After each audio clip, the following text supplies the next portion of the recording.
इस एपिसोड के शुरुआत में हमें उल्फ डेमन की आर्मी को दिखाया जाता है जो कि इस लड़के के ऊपर हमला करने के लिए आ रहे थे। इस चीज को देखकर ये सभी उल्फ डेमन के साथ में फाइट करने के लिए रेडी हो गए थे।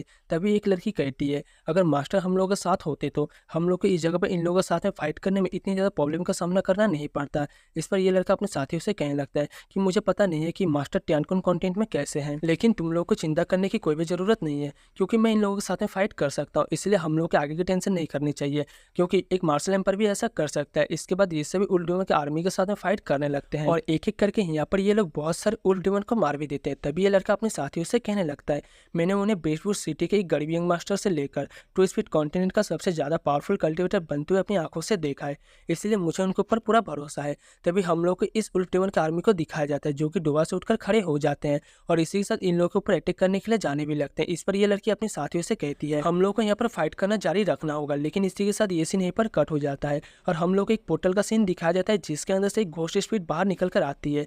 तभी हम लोगों के एक एल्डर को दिखाया जाता है जो कि इस स्पीड को मार देता है और अपने साथियों से कहने लगता है कि अगर हम लोगों ने जल्दी से एंशिएंट लैंड की मरम्मत नहीं की तो इस चीज की वजह से यहाँ पर बहुत बड़ा प्रॉब्लम क्रिएट हो जाएगा और इस चीज की वजह से टू स्पीड कंटेंट जल्दी ही कोलैप्स हो जाएगा। लेकिन तभी यहाँ पर बहुत सारे पोर्टल अपीयर हो जाते हैं, उनके अंदर से डीमंस की आर्मी इन लोगों के ऊपर अटैक करने के लिए आने लगती है। इस चीज को देखकर ये एल्डर अपने थॉर के हैमर के अपीयर कर लेता है। इसके बाद वो कहता है अब इन लोगों को दिखाना होगा कि हम लोग क्या कर सकते हैं। इधर ये दूसरा ओल्ड एल्डर भी अपनी वेपन को समन कर लेता है और वो कहता है मैं भी फाइट करने के लिए तैयार हूँ। तभी हम लोग एक दूसरे ओल्ड एल्डर को दिखाया जाता है जो कि अपने साथियों से कह रहा होता है कि इनमें से कोई भी डीमन इस जगह से बचकर नहीं जाना चाहिए। इधर डीमंस की आर्मी बहुत ही तेजी के साथ इन लोगों के ऊपर अटैक करने के लिए आ रहे होते हैं। तभी इस जगह का मौसम अचानक से बदल जाता है और कुछ ठंडा इन लोगों के ऊपर गिर जाता है जिसकी वजह से इन लोगों का हालत बहुत ही ज्यादा खराब हो जाती है और एक जनरल यहाँ पर बताने लगता है कि मैं अपनी बॉडी को मूव नहीं कर पा रहा हूँ, आखिरकार हम लोगों के साथ में हो क्या आ रहा है। तभी एल्डर उठकर खड़ा हो जाते हैं और वो बताने लगते हैं किसी ने इस जगह के प्रोटेक्टिव बैरियर को फोर्सफुली तोड़ दिया है। इधर हम लोग को एक लड़की को दिखाया जाता है जो कि एक पेपर को पकड़कर हम लोग को बताने लगती है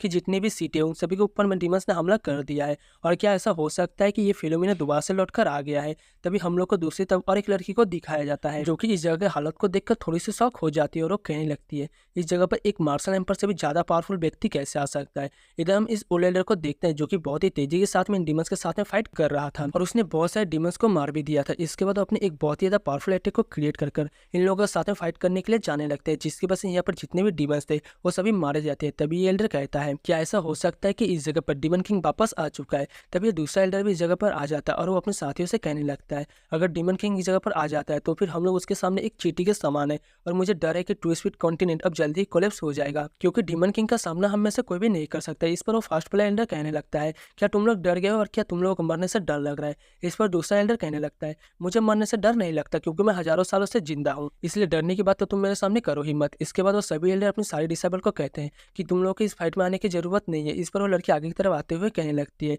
हम लोगों ने फेरी कंटिनेंट को प्रोटेक्ट करने का वादा किया है इसीलिए हम लोग पीछे नहीं हट सकते। इस पर ये एल्डर भी ठीक है बोलकर डीमन किंग का पावर का पता लगाने के लिए चला जाता है। इस बात को सुन के यहाँ के सभी डिसेबल अपनी पावर का थोड़ा सा हिस्सा इस एल्डर को दे देते हैं।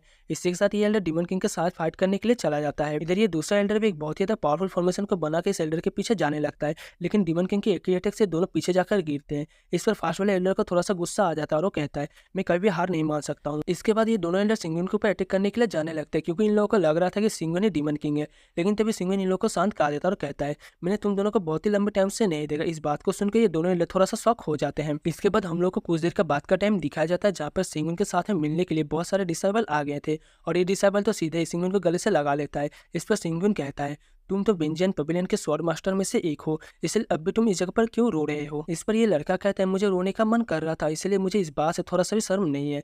तभी यहाँ पर सारे डिसेबल सिंगुन के सामने झुक जाते हैं। इस पर सिंगुन इन सभी लोगों को देखकर कहता है तुम सभी लोगों ने तो निर्वाणा लेवल को अचीव कर लिया है और इसीलिए मुझे लगता है कि मेरे जाने के बाद में तुम लोगों ने बहुत ही ज्यादा कड़ी मेहनत की है। इस पर यह डिसेबल कहता है मास्टर आपने जो कुछ भी कह के गए थे बस हमने उन्हीं चीजों को फॉलो किया है। तभी सिंगुन का माता पिता भी यहाँ पर आ जाता है जिसे देख के सिंगुन बहुत ही ज्यादा खुश हो गया था।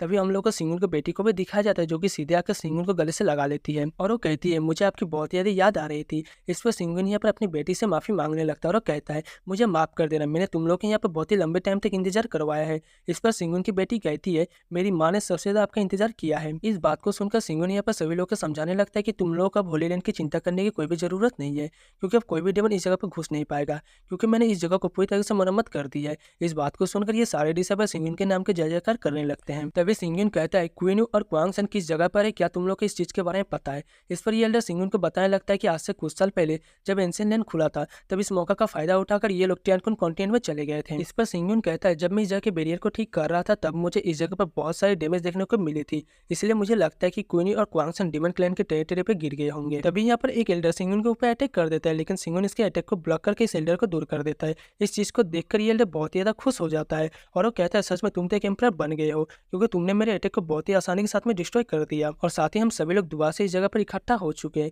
इसलिए हम में से कोई भी घर तब तक नहीं जाएगा जब तक वो सभी बहुत ज्यादा शराब नहीं पी लेते। इसके बाद हम लोग को रात का टाइम दिखाया जाता है, जहाँ पर एक डिसाइडर बहुत सारा वाइन पी रहा था। इस पर एक लड़की उससे कहने लगती है, आज तुमने अपने टास्क को पूरा नहीं किया है, इसीलिए तुम्हें इस चीज को नहीं भूलना चाहिए, क्योंकि तुम्हें हर रोज अपनी स्वॉर्ड को सोबर घुमाना पड़ता है। इस चीज को तुम कहीं भूल तो नहीं गए? इस पर यह लड़का ठीक है बोलता है। तभी हम लोग को सिंगुन की मदर को दिखाया जाता है, जिसे यूनर की काफी ज्यादा चिंता हो रही थी। इस पर सिंगुन की बेटी कहने लगती है, आपको चिंता करने की कोई भी जरूरत नहीं है, क्योंकि जब तक मैं इस जगह पर हूँ तब तक पिताजी को रॉयल फैमिली की चिंता करने की कोई भी जरूरत नहीं है। तभी ये सभी लड़के आपस में बात कर रहे थे। हम लोग जिस लड़के के बारे में दिन रात सोच रहे थे आज वो हम लोग की आंखों के सामने है, लेकिन फिर भी हम में से कोई भी उसके साथ में बात करने के लिए क्यों नहीं जा रहा। इस पर दूसरी लड़की कहती है, किसी को दूर से देखकर ही खुश हो जाना यही प्यार है। इधर ये एल्डर सिंगुन को चैलेंज करते हैं, क्या तुम मेरे साथ में वाइन की कॉम्पिटिशन नहीं करना चाहते, क्योंकि मैं भी देखना चाहता हूँ कि एम्परर लिलम कितना ज्यादा पावरफुल है। तभी ये दोनों एल्डर इस एल्डर को इस जगह से दूर लेकर जाते हैं। इसके बाद हम लोग को सिंगुन और क्वीनान को दिखाया जाता है, जहाँ पर क्वीनान कहती है, तुम टियानकुन कॉन्टिनेंट में ट्रेवल करने के लिए गए थे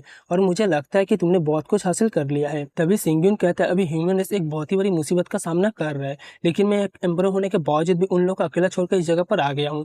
इस पर क्वीनान कहती है, तुमने पहले ह्यूमन रेस के लिए बहुत कुछ कर लिया है, इसलिए तुम्हें यहाँ पर चिंता करने की कोई भी जरूरत नहीं है, क्योंकि तुम इस जगह पर एक छोटा सा ब्रेक लेने के लिए आए हो। इस पर सिंगुन कहता है, क्या तुम्हें सच में ऐसा लगता है कि मैंने बहुत कुछ हासिल कर लिया है? इस पर क्वीनान कहती है, टियानकुन कॉन्टिनेंट को छोड़कर इस जगह पर भी बहुत सारे लोग हैं जिन्हें तुम्हारी परवाह, और हम सभी लोग तुम्हारे साथ रहना चाहते हैं, क्योंकि हम लोगों ने भी यहाँ पर एक लंबा इंतजार किया है। इस पर सिंगुन कहता है, मैं भी तुम्हारे साथ रहने के लिए तैयार हूँ। इस बात को सुनकर क्वीनान बहुत ज्यादा खुश हो जाती है और ये दोनों यहाँ पर एक दूसरे के साथ में कुछ ब्यूटीफुल मोमेंट बिताने के बारे में सोच रहे थे, लेकिन तभी एक आवाज सिंगुन को सुनाई देती है, जिसके वजह से बहुत ही ज्यादा घबरा जाता है और अपने आसपास में किसी को ढूंढने लगता है, जिसे देखकर क्वीनान कहती है, क्या कुछ इस जगह पर गलत हुआ? इस पर सिंगुन कहता है, मैंने इस जगह पर किसी की आवाज सुनी है, लेकिन मुझे कोई यहाँ पर दिखाई नहीं दे रहा। तभी इसकी नजर इतियान के ऊपर जाती है। इसी के साथ ये एपिसोड यहीं पर एंड होता है। Thank you for watching. Next episode देखने के लिए वीडियो को लाइक करके चैनल को सब्सक्राइब कर लेना।